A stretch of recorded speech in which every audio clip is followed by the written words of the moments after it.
nous avons plusieurs barres, donc des dojis. Et nous avons repris d'achat.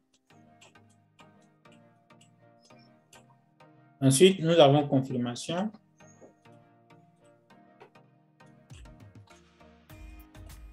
Et là, nous avons correction. La correction vient toucher la barre de confirmation. Et à partir de la barre de confirmation, nous avons une reprise d'achat.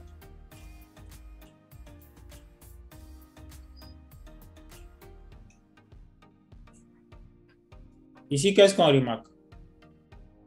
On remarque qu'on a une barre qui s'est clôturée à la hausse avec un bon spread et un bon volume. Donc, un bon spread en fonction des spreads de la correction, un bon volume en fonction des volumes de la correction.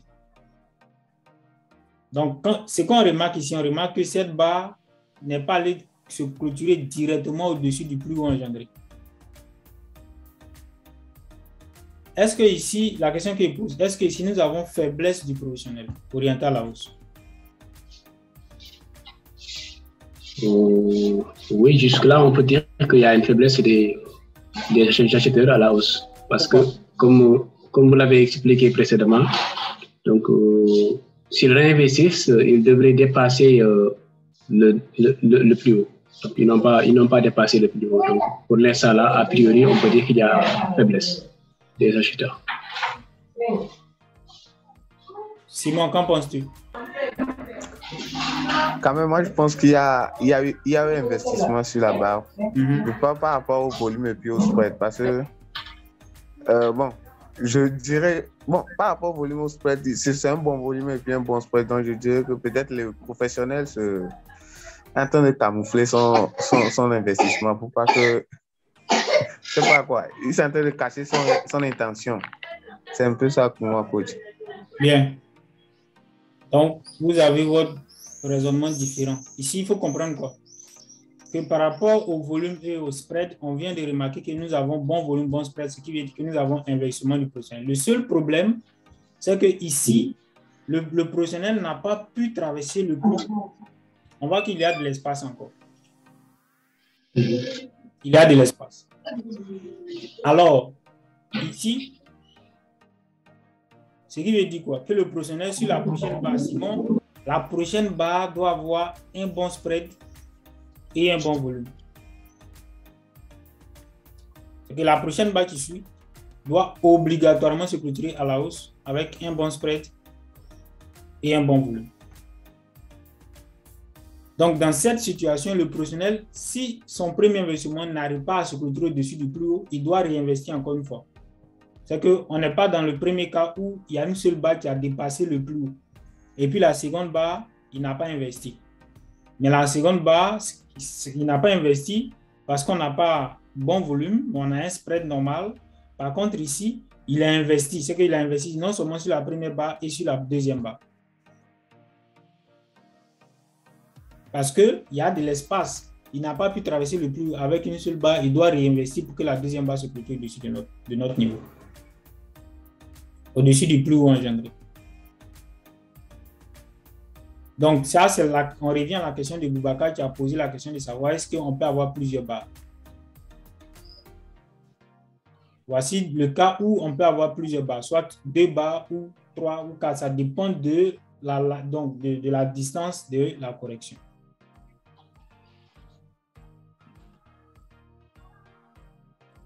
Okay. Est-ce que vous avez des questions?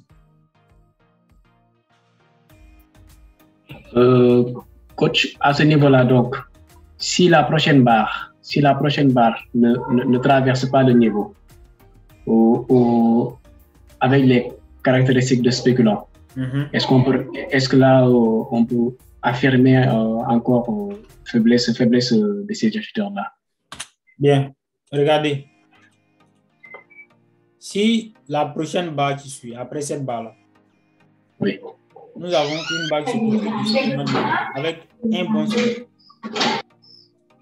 et un mauvais volume. Donc, un volume qui est en dessous de ce volume-là.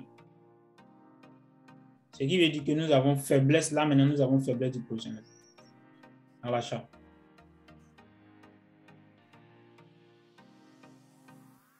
c'est que la barre qui se clôture au-dessus du plus haut doit toujours avoir un bon spread et un bon volume. On verra les signaux de cassure. On verra les signaux de cassure. Il y a un grand trader ici à Moscou qui trade la compréhension du deuxième type. C'est que le deuxième type, là, quand on a la journée d'aujourd'hui qui nous a donné mouvement haussier, 2 barres qui sont parties à la hausse, ou bien on a pris ici, par exemple, la journée s'est ouverte ici, dans ce secteur, et c'est clôturé là. Et puis pendant la nuit, nous avons une correction. C'est que nous avons le plus haut de la journée d'hier. Alors, pour que le marché parte encore plus haut, il faut que le marché se clôture au-dessus du plus haut de la journée d'hier. Pour qu'on parte encore plus haut. Et pour le faire, pour qu'on puisse avoir une pulsion, il faut qu'on ait investissement.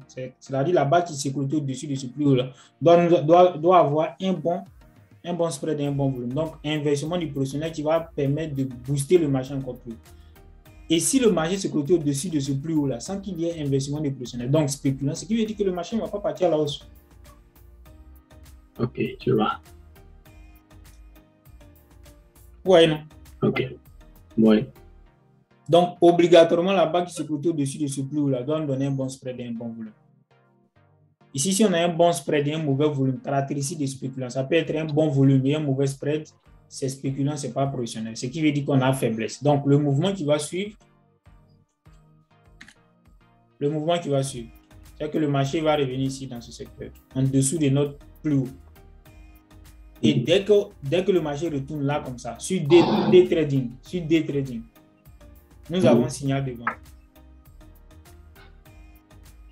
Et attention, ce signal sur day trading là peut se transformer en un retournement de tendance.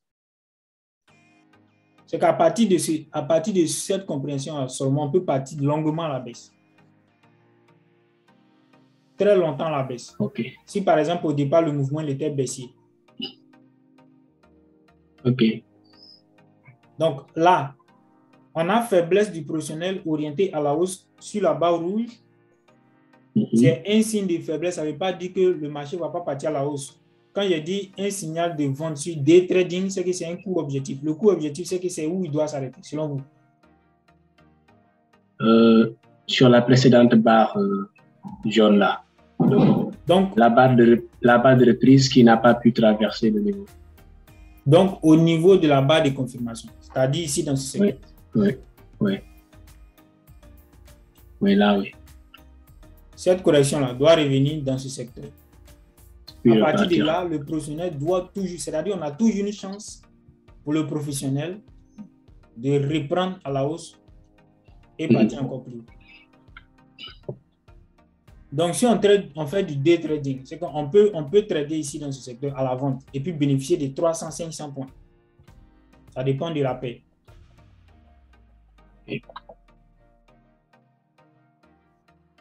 Mais ce signal de day trading, là, si jamais, sur le niveau, là où nous avons repris d'achat et puis ensuite on n'a pas eu bonne confirmation, donc on n'a pas eu réinvestissement du professionnel et que le marché revient, si jamais le professionnel n'arrive pas à reprendre encore, alors nous partons à la baisse. Là où nous avons faiblesse du professionnel. Total. C'est qu'on va revenir sur notre niveau. D'accord. Et là, il faut prêter attention. Regardez. Si jamais le marché revient sur notre niveau, on ne s'attend pas à une deuxième reprise. Pourquoi? Parce que ici, on n'a pas, c'est pas comme si on avait une mauvaise reprise, c'est pas comme si on n'avait pas eu une bonne reprise d'achat. On a eu une bonne reprise plus confirmation, mais le professionnel n'a pas pu défendre sa position, ce qui veut dire qu'il est sorti de la position d'achat. Et s'il est sorti, c'est qu'il ne voulait pas partir à la hausse, il veut aller à la baisse, ce qui veut dire qu'ici, là, soit il a vendu, ce professionnel il a vendu, ce qui veut dire que le marché va traverser notre niveau et partir encore plus bas.